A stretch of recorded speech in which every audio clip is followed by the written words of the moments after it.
Dans le sud du Brésil, on trouve des singes qui n'existaient pas avant. Ils n'appartiennent à aucune espèce connue. Ils ne correspondent ni en apparence, ni en ADN. 4 espèces vivaient dans ces forêts autrefois, mais il ne reste plus que ce mélange. Ils ont chassé les autres. Ils attaquent les groupes, volent les bébés, s'emparent des nids et se reproduisent vite. Certains ont la tête de singes locaux, mais leur corps est différent. Pour d'autres, c'est l'inverse. En une génération, la région a complètement changé. La nature ne sait plus reconnaître les anciens des nouveaux. Il n'y a plus de singes natifs, seulement ceux qui sont issus de tout ça. C'est pas une mutation, mais une nouvelle forme de vie née de l'activité humaine. Comment? Je vais tout vous dire. La meilleure version d'un singe.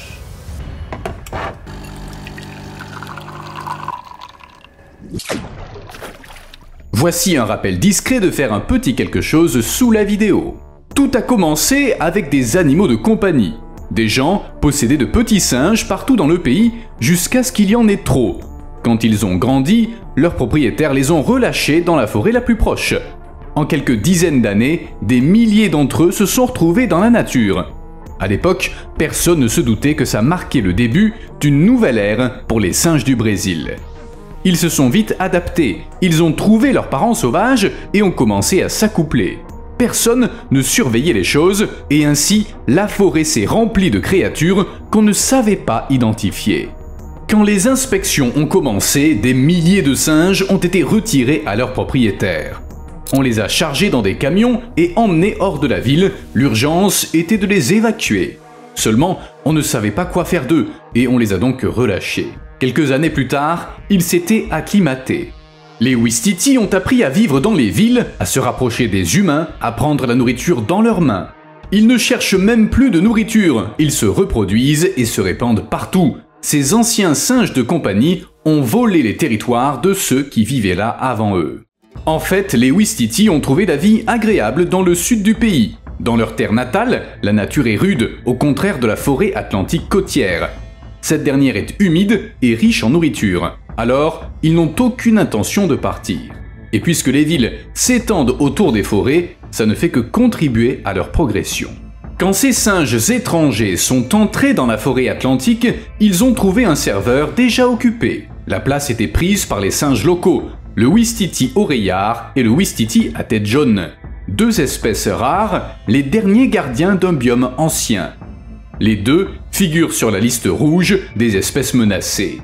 Le Ouistiti oreillard est presque noir avec des touffes de poils auriculaires blancs et un visage qui ressemble à un crâne peint. Son milieu, c'est la fraîcheur des montagnes de Rio de Janeiro et Sao Paulo. Autrefois, son territoire se constituait d'une forêt ininterrompue, mais on a tout coupé et son territoire s'est fragmenté. Maintenant, l'espèce figure parmi les 25 primates les plus menacés de la planète.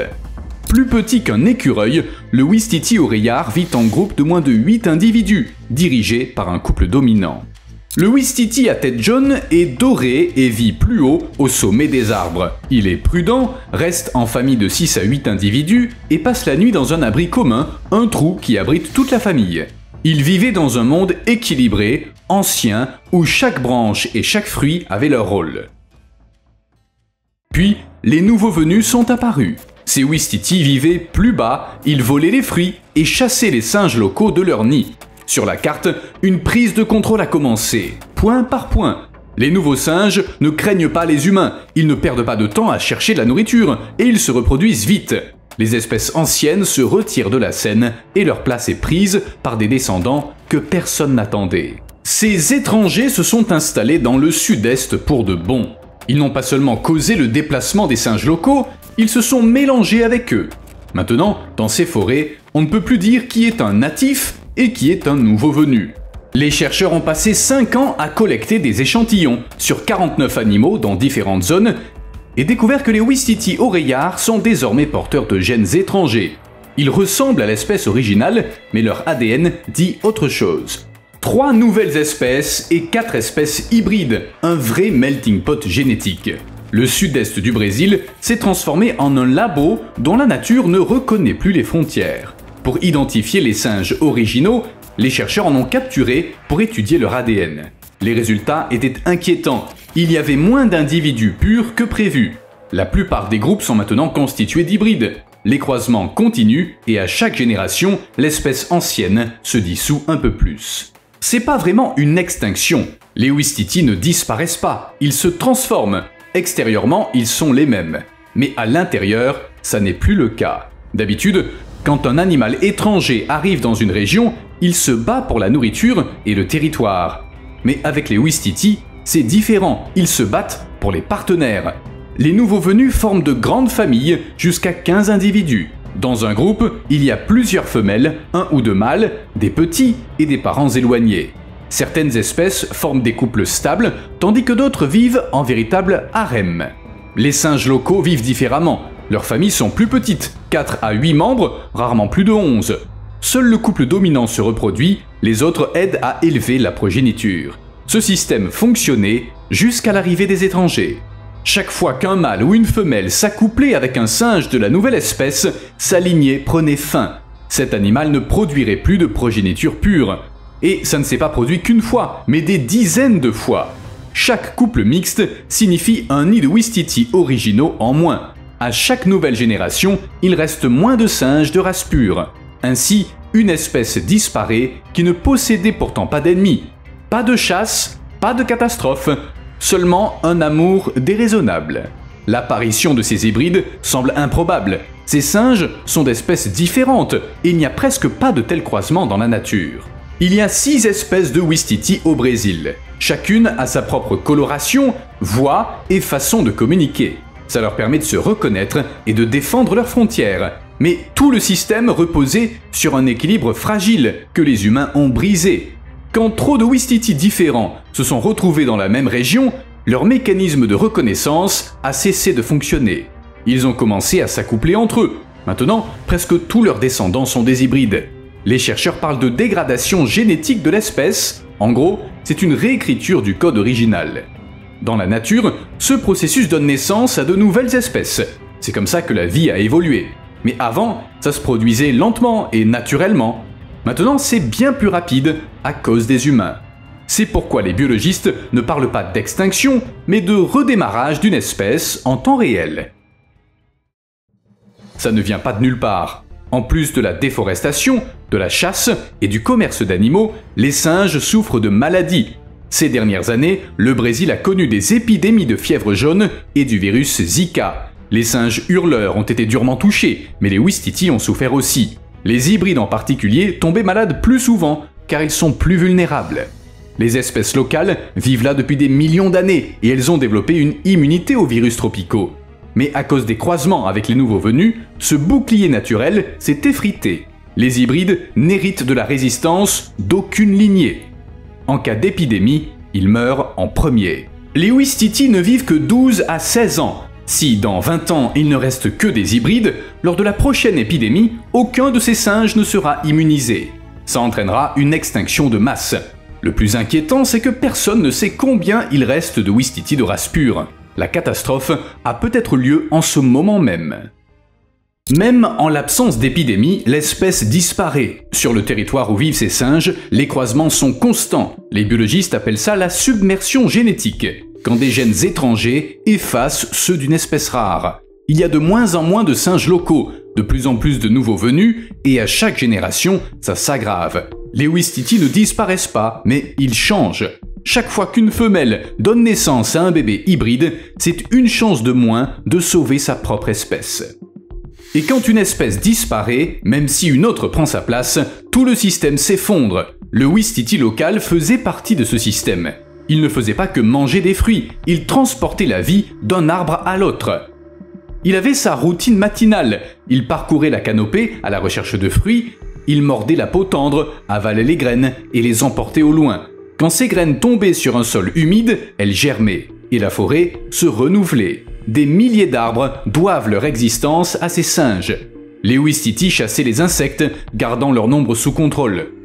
Quand les singes sont partis, l'équilibre s'est rompu. Il y avait plus de fruits, mais les arbres ont arrêté de se régénérer. Les insectes se sont multipliés, les oiseaux ont manqué de nourriture, et en quelques années, une petite défaillance a causé une réaction en chaîne. Les singes locaux connaissaient les arbres, ils connaissaient le goût de chaque fruit et sa période de maturité. Chaque espèce avait ses plantes favorites, et l'ordre régnait. Quand certains singes mangeaient un type de fruit, les autres singes se régalaient d'autres espèces végétales. Ainsi vivait la forêt en équilibre. Mais des étrangers sont arrivés qui n'aimaient pas les fruits locaux. Mais ils mangeaient tout le reste, surtout ce qu'ils trouvaient près des humains. Les hybrides, issus de couples mixtes, ont perdu tout attachement aux fruits saisonniers. Ils ont cessé de disséminer les graines des arbres qui dépendaient de leurs anciens partenaires depuis des siècles. Maintenant, ces graines tombent au sol sous la canopée. Il n'y a plus personne pour les transporter au cœur de la forêt. D'autres plantes poussent maintenant à la place, qui ne poussaient qu'en lisière. Année après année, la forêt change de visage. Les jeunes arbres poussent plus difficilement et la canopée est devenue silencieuse. Avec la disparition de ces anciens alliés, la forêt ne perd pas qu'une espèce, mais la mémoire de ce qu'elle était. Sans parler des oiseaux, car les ouistiti non natifs sont des prédateurs habiles qui se régalent d'œufs et d'oisillons. Naturellement, au sein de leur nouveau territoire, ils n'ont pas renoncé à leurs habitudes. Rien ne garantit que ces ouistiti vont répandre d'autres graines. Peut-être qu'ils ne répandront rien du tout et ne feront que chasser. Qui sait? En tout cas, les forêts en souffrent déjà. Les forêts tropicales atlantiques s'étendaient autrefois sur des centaines de kilomètres le long de la côte brésilienne, mais maintenant, il n'en reste que des fragments. 80% de ces forêts ont disparu à cause des villes, des routes et des fermes. On a coupé les arbres pour faire de la place aux bovins et planté de la canne à sucre, du café et des oranges, bref, ce qui rapporte de l'argent. Aujourd'hui, il ne reste que 7% des forêts atlantiques originales au Brésil. Et même ces restes sont fragmentés, comme une couverture déchirée. Entre les parcelles de forêt se trouvent des routes, des villages et des champs. Les animaux sont isolés, incapables de se déplacer d'une zone à l'autre, et finalement, ouistiti et autres créatures se reproduisent avec des proches parents, ce qui affaiblit leur progéniture. De plus, beaucoup meurent en traversant les routes ou en fuyant les incendies. La situation est inquiétante, mais les écologistes luttent de leur mieux. Face à la disparition des ouistiti oreillards, un programme de sauvetage a été lancé en 2017. Il rassemblait des gens de tous horizons, biologistes, vétérinaires, étudiants, enseignants, gardiens de zoo et gens ordinaires. Ils voulaient tous prendre part à la mission, s'assurer que ces petits singes ne disparaissent pas. L'équipe travaille sur plusieurs fronts. Elle a mis en place un plan d'action détaillé pour découvrir où vivent encore des ouistiti oreillards et étudier leur comportement. En même temps, il s'agit d'arrêter la propagation des espèces exotiques introduites qui chassent les espèces locales. Et bien sûr de sensibiliser via des conférences, des événements et en visitant des écoles pour expliquer pourquoi ces animaux ont besoin de protection. Un autre objectif important est de constituer une population de secours en captivité. On élève déjà des ouistiti dans des zoos et dans un centre spécial à l'université de Viçosa dans l'état du Minas Gerais. C'est une police d'assurance au cas où la situation dans la nature atteindrait un point critique. Il serait alors possible de recommencer de zéro. Le monde ne manque pas d'exemples pour illustrer le fait que l'hybridation est un gros problème. Prenons l'Amérique du Nord par exemple. Quand les premiers colons européens y sont arrivés, la faune indigène a souffert. On a construit des villes, brûlé les forêts pour faire des champs et des pâturages, et en conséquence, beaucoup d'animaux ont perdu leur territoire. Certains ont migré plus à l'ouest et d'autres ont disparu. Ainsi commence la triste histoire des loups d'Amérique. Le loup gris s'est retiré dans les montagnes et les plaines, et le loup rouge s'est enfoncé dans les fourrés de l'est du Texas et vers la côte. L'espace qui les séparait a été occupé par les coyotes, des animaux qui s'adaptent à tout. Enfin, je vous ai déjà parlé des coyotes, vous vous en souvenez sûrement. Ainsi, le loup rouge s'est retrouvé entre deux mondes. Moins grand et fort que le loup gris, il est moins malin et adaptable que le coyote. Il vivait à l'écart, évitant les humains, chassant lapins et opossums et fouillant les marais et les basses terres. On ignore où il vivait au Texas. Cette espèce a toujours été secrète, se cachant dans les broussailles denses et les zones humides, et on ne l'observait que rarement. Un jour, on a considéré que le loup rouge avait disparu pour de bon. Au début des années 80, les chercheurs étaient convaincus que l'espèce était éteinte. C'était tragique, car l'espèce avait disparu avant qu'on ait pu l'étudier correctement. Mais c'était compté sans l'île de Galveston, un morceau de terre coincé entre le golfe d'Amérique et West Bay. Les loups qui y vivent sont différents des autres. Ce sont des hybrides. Les gens qui ont pu les photographier étaient confus. Ils ressemblaient à des coyotes, mais pas tout à fait. Un museau plus large, des pattes plus longues, un regard différent. Les chercheurs ont voulu en avoir le cœur net, ils ont fait des tests ADN, et à la surprise de tous, ils ont découvert que ces animaux étaient des hybrides de coyotes et de loups rouges. Les choses ont dû se passer ainsi, les loups de pure race se faisant rares, les coyotes ont rempli leur niche écologique et les croisements ont commencé. Loups et coyotes ont commencé à s'accoupler, produisant une progéniture moitié loup, moitié coyote. Plus tard, ces hybrides se sont reproduits avec des coyotes, car ils étaient plus nombreux. À chaque nouvelle génération, les gènes de loup se sont dilués un peu plus, inévitablement. Pourtant, quand les chercheurs ont analysé l'ADN des animaux de Galveston, la proportion de gènes de loup était plus élevée que prévu. Ça veut dire que tout n'est pas perdu. La partie loup de ces coyotes est toujours vivante, et ça pourrait permettre de sauver cette espèce menacée. On n'a pas vu de loup rouge dans les marais du sud-ouest de la Louisiane depuis des dizaines d'années. Pourtant, leurs traces ont survécu dans l'ADN des coyotes, dont les ancêtres se sont autrefois accouplés avec ces loups. Les chercheurs disent que cet héritage génétique pourrait aider à ramener l'espèce à la vie. De plus, la Louisiane serait l'endroit parfait pour réintroduire ces loups. Tout a commencé quand des chercheurs ont attrapé plusieurs coyotes, les ont équipés de colliers radio et ont prélevé des échantillons d'ADN. Beaucoup d'entre eux étaient porteurs de fragments de gènes de loup rouge. Dans certaines zones, 2/3 des coyotes présentaient ce mélange lupin et par endroits, on atteignait 69%. Aujourd'hui, il ne reste qu'une vingtaine de loups rouges de race pure dans la nature. Ils ont été relâchés sur la péninsule d'Albemarle en Caroline du Nord. Mais même là, la vie n'est pas facile pour eux. Les chasseurs les confondent souvent avec des coyotes et les abattent sans vérifier. 240 autres animaux vivent en captivité dans des zoos et des centres d'élevage. Normalement, les hybrides sont un problème, car ils diluent les gènes des espèces rares. Je l'ai d'ailleurs dit plus tôt dans cette vidéo. Mais dans le cas présent, c'est l'inverse. Les hybrides ont aidé à préserver un fragment génétique du loup rouge. Les chercheurs espèrent que ces gènes permettront de renforcer et de sauver l'espèce.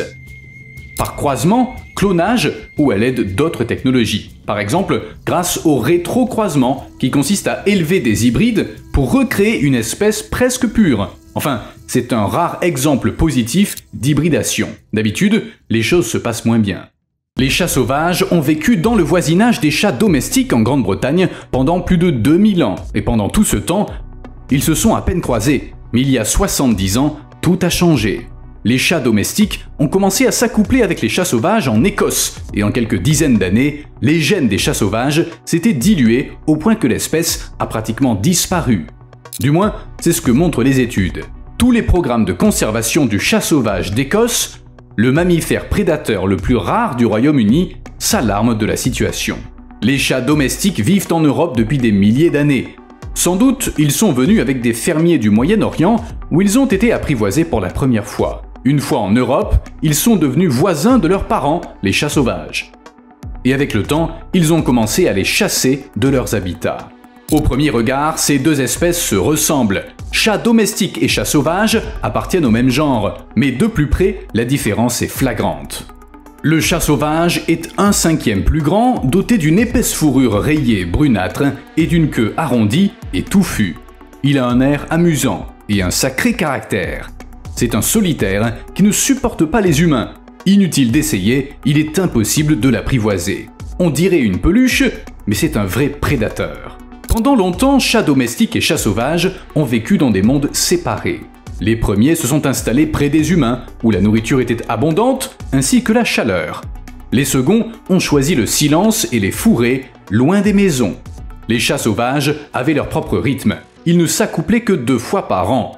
Les chats domestiques, à tout bout de champ. Biologiquement, leur saison des amours ne correspondait pas. Mais tout a changé. Sans doute car les chats sauvages d'Écosse n'avaient plus nulle part où aller. On les chassait depuis des siècles, pour leur peau, et car ils étaient considérés comme des nuisibles. Progressivement, ils se sont retirés dans les coins les plus sauvages d'Écosse, leur dernier refuge. Ils y ont trouvé un abri, mais dans les années 50, une catastrophe les a frappés. Un virus a décimé les lapins, leur principale source de nourriture. Puis, les humains sont revenus avec le développement foncier et la déforestation qui ont détruit leur habitat. Quand leur nombre est tombé à 30 individus, ils n'ont plus eu d'autre choix. Ils ont commencé à s'accoupler avec des chats domestiques, faute de mieux. Maintenant, ces chats sauvages ne constituent plus une espèce pure, mais un essaim hybride, un mélange de différents ADN. Les rayures de leur fourrure se sont transformées en taches et autres motifs qui n'existaient pas avant. Ce que les chats sauvages avaient développé sur des milliers d'années a disparu en quelques générations. C'est tragique pour l'Écosse, car le chat sauvage y est un symbole de courage et d'indépendance, visible partout, du fronton des écoles aux armoiries de clans légendaires. Pourtant, il y a de l'espoir. 160 chats sauvages d'Écosse vivent maintenant en captivité, le résultat d'anciens programmes de conservation. Les chercheurs ont testé leur ADN et découvert que seulement 18% de leurs gènes proviennent de chats domestiques. C'est pas idéal bien sûr, mais compte tenu des circonstances, c'est mieux qu'espéré. À l'été 2023, des chercheurs ont relâché 19 chats dans un parc national des Highlands, loin des humains et des animaux domestiques. Le plan était simple, leur donner une chance de s'adapter à la nature pour que, après quelques générations, leurs descendants se purifient en éliminant les gènes domestiques. Mais tout le monde n'y croit pas. Steve Piper, ancien président de l'association de défense du chat sauvage d'Écosse, dit que ces animaux sont trop faibles pour survivre sans aide. À son avis, il serait plus judicieux de faire venir des chats sauvages de Roumanie ou d'autres pays d'Europe où ils se portent mieux. Au moins, aucune catastrophe d'ampleur ne s'est produite.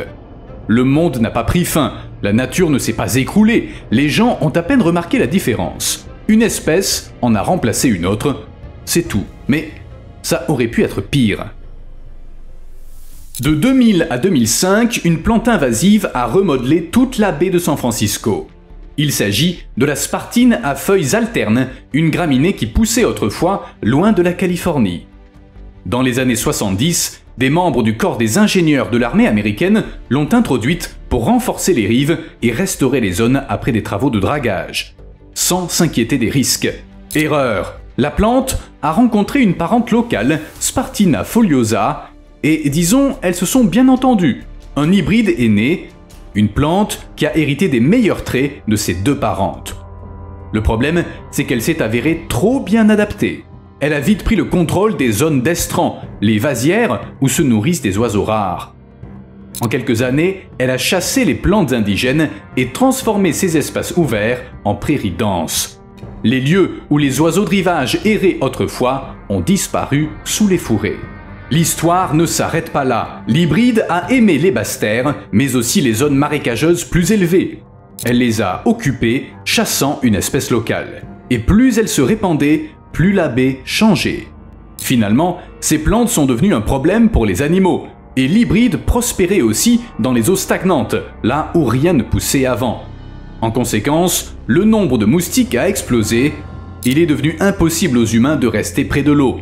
Le drainage est devenu problématique. L'eau ne s'écoulait plus comme avant et des tronçons entiers de la côte se sont transformés en marais. Alors, quand on parle d'animaux nuisibles qui envahissent de nouveaux territoires, ne l'oublions pas. Les plantes peuvent être invasives, elles aussi. Vous me devez un like. À plus.